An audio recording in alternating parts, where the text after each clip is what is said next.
There is no clean ending to this subject. Dehumanization does not finish when a war ends or when a headline fades. It lingers in memory, in habits, in the words we keep using without noticing.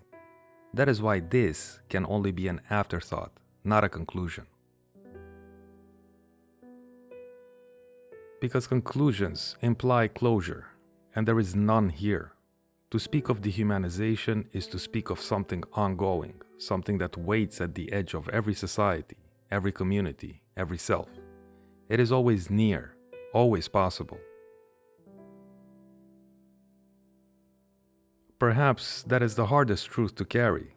It never really goes away. We want to imagine progress as permanent, as irreversible.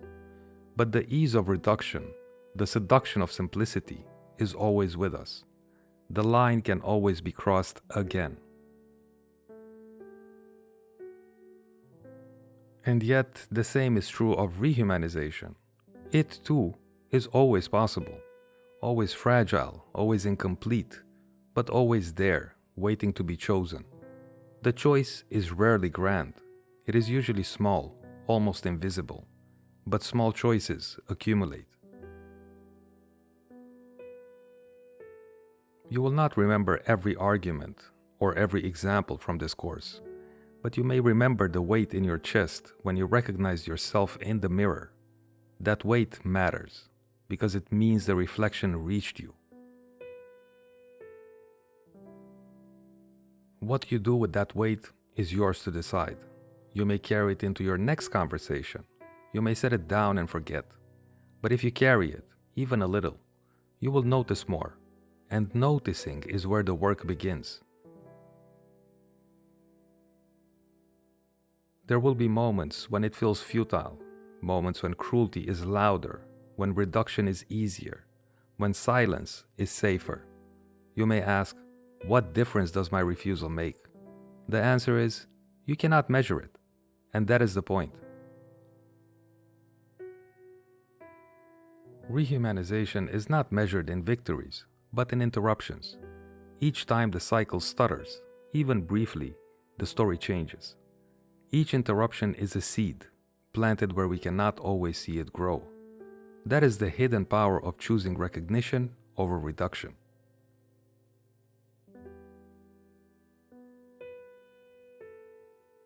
But do not mistake fragility for weakness. A flame is fragile, yet it can light 1,000 others. A seed is fragile, yet it can split concrete. Fragility is not the opposite of strength.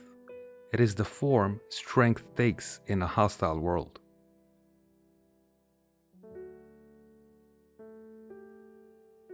The mirror we have carried through these segments does not disappear when you put the words away.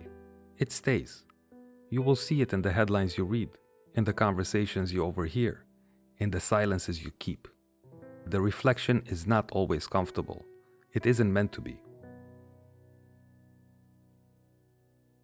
This is not an invitation to guilt, but to responsibility.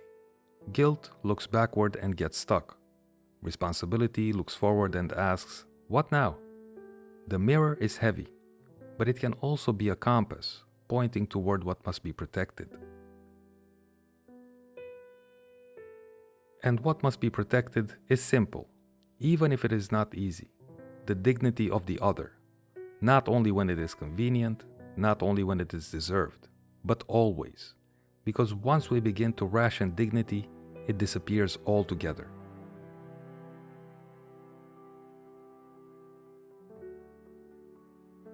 The fight against dehumanization is not a war you win once.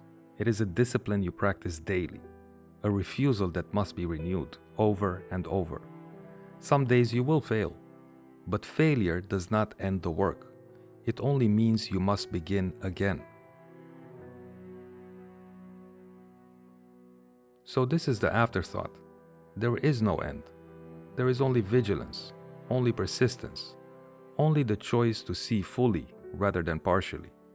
Every day, every conversation, every silence is another threshold, and each time you decide which step to take. The first step toward anything is how we see, and we are always seeing. So the question remains, even after the course ends, will you reduce or will you recognize?